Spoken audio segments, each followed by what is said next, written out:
Hello les amis Cancer, ascendant Cancer, ou si vous avez la planète Vénus dans le signe du Cancer au moment de votre naissance, bienvenue pour cette guidance sentimentale relationnelle d'octobre 2021. Je m'étouffe.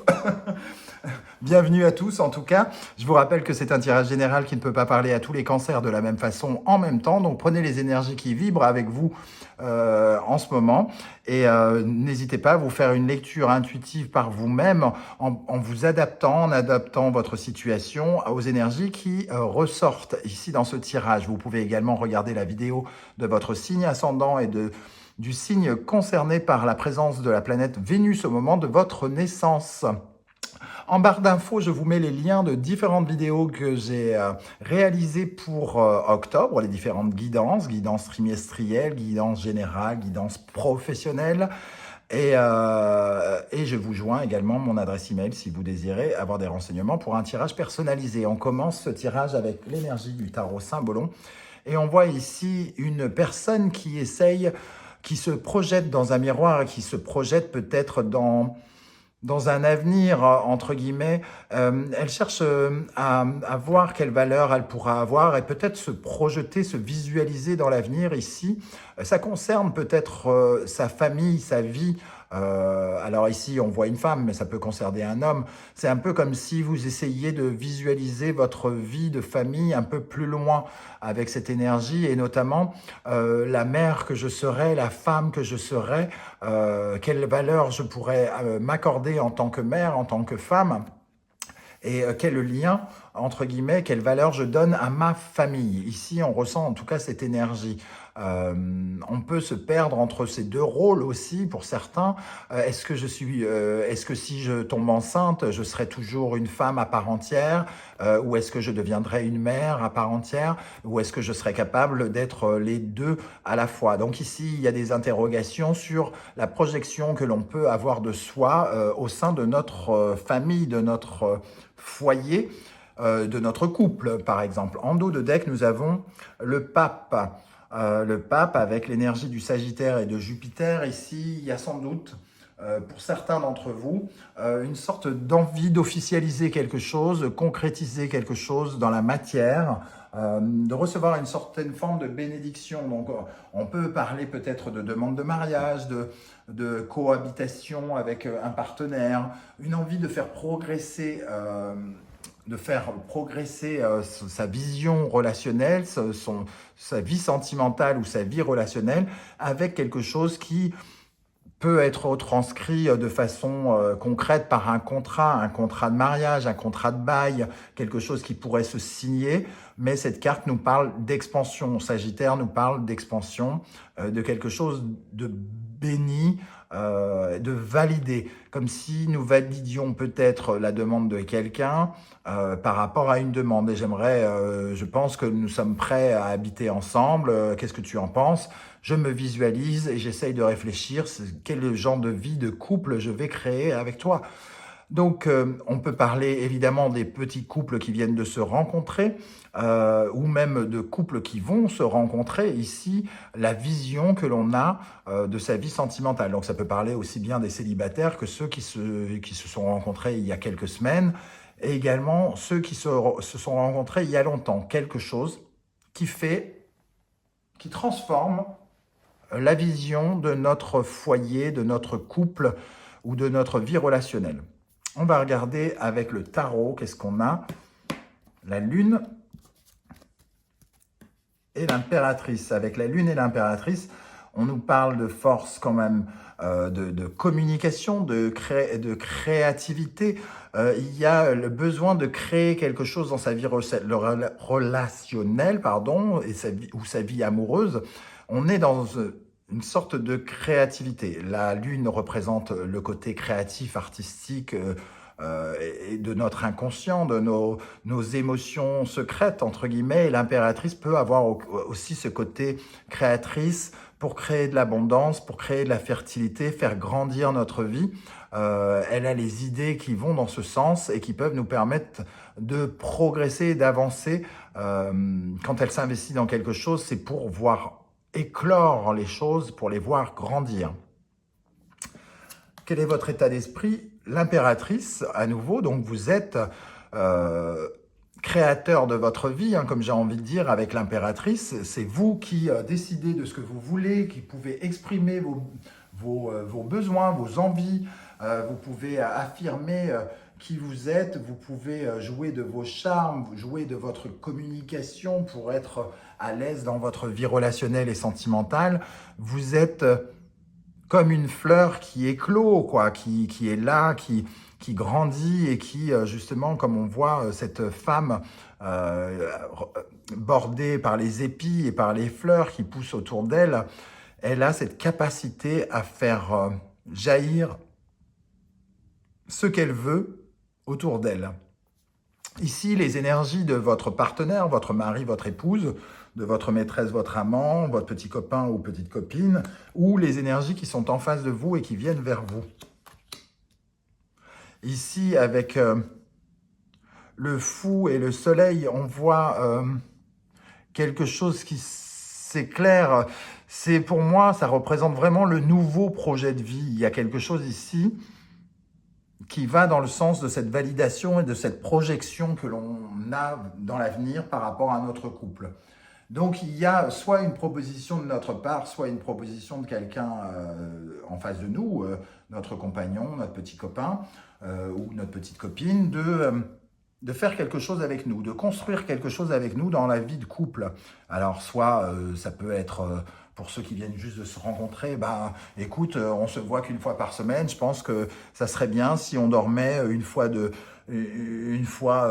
par semaine ensemble, si tu m'accueillais chez toi à 4 jours, ou alors pour d'autres couples, ça serait bien qu'on habite ensemble, je passe tellement de temps chez toi que c'est un peu comme si j'habitais avec toi, qu'est-ce que t'en penses? Ça serait bien qu'on se marie, ça serait bien qu'on fasse un enfant, un projet de vie à deux avec quelqu'un. Un projet de vie qui peut être tout à fait relationnel, un projet que l'on a envie de monter avec quelqu'un, un ami ou quelque chose. Hein.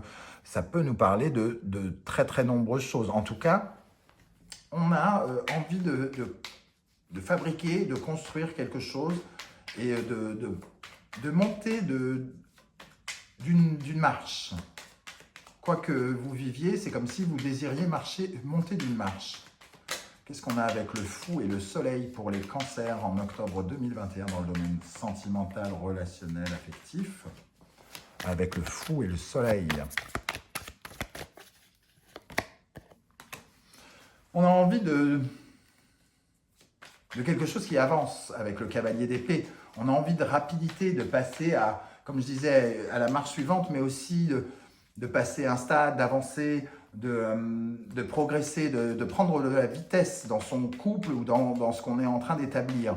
Peut-être qu'on est resté trop longtemps sur une marche et là on a envie un peu que ça bouge et que ça avance dans notre couple, que notre vie sentimentale ou relationnelle progresse avec quelqu'un.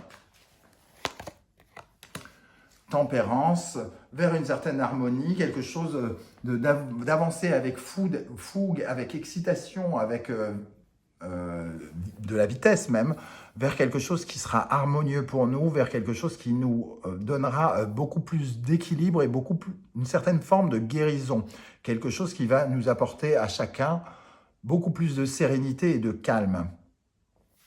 Les énergies qui en découlent ici, le chariot et le diable. Le chariot et le diable confirment ce cavalier d'épée, hein, une volonté d'aller plus vite, de suivre la passion, de suivre l'excitation, de suivre le côté enflammé qui se joue. Ici, je sens de l'ardeur, de l'excitation, de l'enthousiasme, de l'audace, quelque chose où on a envie véritablement d'accélérer. Il y a quelque chose, on vous propose, dans votre domaine relationnel ou sentimental, où vous proposez d'accélérer les choses. Viens habiter chez moi, il y en a assez, on ne se voit pas assez, viens, il faut qu'on passe à l'étape suivante, voilà, par exemple. Quelque chose de cet ordre-là. Il faut qu'on se marie, quoi. Ça fait 7 ans qu'on se connaît, on va pas rester comme ça, on se marie et on passe à l'étape suivante. Qu'est-ce qu'on a avec le chariot et le diable pour les cancers? Alors, ça peut parler, évidemment, d'énormément de choses. Hein. Prenez ce qui, par rapport à la situation que vous vivez, ça peut être un déménagement pour certains, pour faire bouger votre couple et aller vivre autre chose, une certaine forme d'enthousiasme pour un projet de vie qui est soit pour vous et dans lequel vous impliquez l'autre, ou soit pour vous deux. Le chariot, le diable, qu'est-ce qu'on a ici? La tour. Donc, je tiens quand même à préciser que pour les célibataires, il peut véritablement y avoir quelque chose qui se met en marche et qui se met en marche vite. Ici, on peut avoir une rencontre avec un célibataire endurci ou quelqu'un qui est plutôt un séducteur né et on s'embarque très très vite avec lui en croyant tout de suite que les choses s'enflamment, on s'enflamme pour quelque chose, mais on a quand même envie d'aller vers une certaine modération.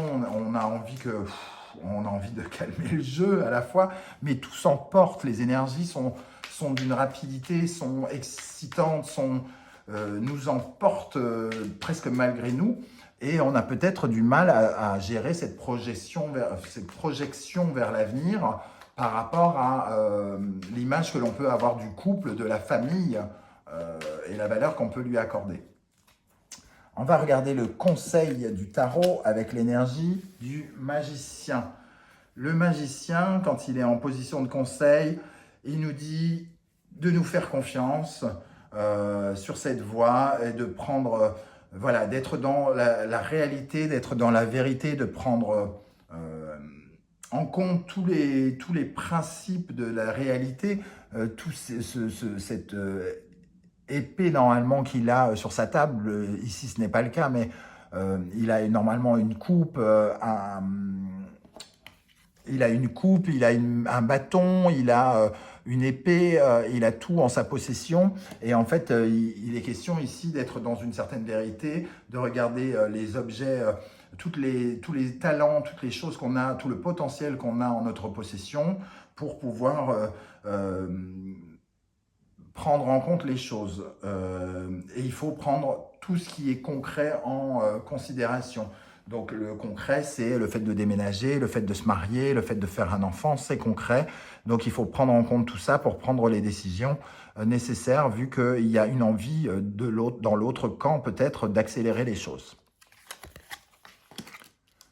En conclusion, la justice et la mort, on voit qu'une décision est prise et qui va changer d'une certaine manière votre vie ou changer quelque chose dans votre vie. La justice et la mort, c'est prendre la décision d'arrêter un mode de fonctionnement et d'en commencer un autre. Donc, de quitter un appartement pour aller dans un autre, de quitter une vie de célibataire pour aller vers une vie de couple, de quitter une vie sans enfant pour avoir son premier enfant, quelque chose de cet ordre-là. Tout dépend de ce que vous êtes en train de vivre. Qu'est-ce qu'on a sur la justice et la mort pour les cancers en octobre 2021? Sur la justice et la mort. Le 5 de Pentacle. Alors ici, j'ai l'impression que c'est quelque chose... c'est une solution qui peut avoir un rapport avec le concret, avec le financier, avec le sentiment que seul, on ne peut pas faire quelque chose. On a besoin de se lier avec quelqu'un de façon plus concrète pour ne pas se sentir seul, abandonné, pour avoir à gérer des choses de son côté, pour se retrouver appauvri comme avec seulement la moitié de soi-même. Et ici, c'est la reconnexion avec son autre partie, entre guillemets, sa moitié. Et avec le 5 de Pentacle, je trouve qu'il y a une sorte de manque, un sentiment de solitude que l'on veut pallier absolument en prenant cette décision et en validant ce projet. On est pauvre de quelque chose et on veut pallier à cela en passant un cap pour s'offrir ce qui nous manque, s'offrir le bonheur qui nous manque. On est encore dans le financier avec le 4 de Pentacle. On essaye à la fois de sécuriser quelque chose. Donc peut-être que certains vont signer des papiers de mariage, mais que ce mariage sera plus administratif qu'autre chose. On pense à l'héritage de son mari, on n'a pas envie qu'il se retrouve sans rien. On fait des papiers pour ses enfants, pour ses liens sociaux. Ça peut être en lien avec un manque, avec quelque chose, un sentiment d'insécurité. Donc on demande en mariage l'autre pour se sentir plus en sécurité. On demande à l'autre d'habiter avec l'autre pour se sentir plus proche de lui et se protéger mutuellement, quelque chose de cet ordre-là. Voilà les amis Cancer, comment je ressens ce tirage. Si ça vous a plu, n'hésitez pas à liker, à vous abonner et à partager sur vos réseaux sociaux. Vous pouvez également laisser des commentaires, je serai heureux de vous lire et de vous répondre. On se retrouve en tout cas très très bientôt pour de nouvelles aventures. N'oubliez pas que vous êtes les seuls créateurs de votre vie. Ne prenez pas trop au sérieux les tirages sur YouTube. Voilà, à très bientôt, ciao ciao.